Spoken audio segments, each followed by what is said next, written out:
ये बताती हूं कि आखिर आम आदमी पार्टी के संयोजक, आम आदमी पार्टी के कर्ता धर्ता, आम आदमी पार्टी का बड़ा चेहरा अरविंद केजरीवाल क्यों हार गए, नई दिल्ली से वो क्यों हार गए। तो देखिए, नई दिल्ली सीट पर जो अधिकतर सरकारी कार्यालय है, आज तक के हवाले से मैं ये आपको खबर बता रही हूँ, कुछ झुग्गी बस्ती और कॉलोनियों को छोड़कर अधिकतर इलाके पॉश है, जहां रईस रहते हैं या फिर अपर मिडिल क्लास और मिडिल क्लास की आबादी है।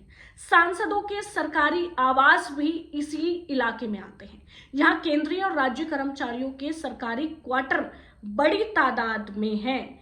जाहिर है कि अधिकतर आबादी मिडिल क्लास की ही है।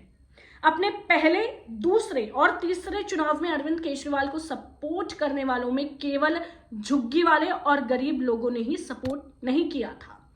उन्हें हर विधानसभा चुनाव में 50% से अधिक मिलने वाला वोट इस बात की तस्दीक करता है कि उन्हें सभी वर्गों का प्यार मिल रहा था और भरपूर मिल रहा था। पर दिल्ली में साफ सफाई की व्यवस्था, जिस तरीके से मैंने बोला, पहले भी जिक्र किया कि साफ सफाई एक बड़ा मुद्दा है। ओवरफ्लो होते सीवर, गंदे पानी की सप्लाई, यमुना नदी का सीवर बन जाना आदि इतना बढ़ गया कि लोगों को पूरी दिल्ली ही झुग्गी नजर आने लगी। दिल्ली में अधिकांश लोगों को मुफ्त की बिजली की कीमत पर महंगी बिजली मिल रही थी। नई दिल्ली सीट पर अधिकांश लोग मध्य वर्ग के ही हैं। उन्हें लगता था कि उनके साथ धोखा हो रहा है। लोकसभा चुनाव में नई दिल्ली लोकसभा सीट पर बीजेपी की बांसुरी स्वराज चुनाव जीती थी, लेकिन नई दिल्ली, दिल्ली कैंट और आर के पुरम जैसी विधानसभा सीटों पर आम आदमी पार्टी के प्रत्याशी सोमनाथ भारती आगे थे। इन सीटों पर सरकारी कर्मचारी और पेंशन धारक बड़ी संख्या में रहते हैं। बीजेपी ने इसे देखते हुए 8वें वेतन आयोग के गठन का फैसला किया और साथ ही इनकम टैक्स स्लैब में बड़ा बदलाव भी काम आया। मध्य वर्ग को लगा कि बीजेपी ही उनकी असली पार्टी है।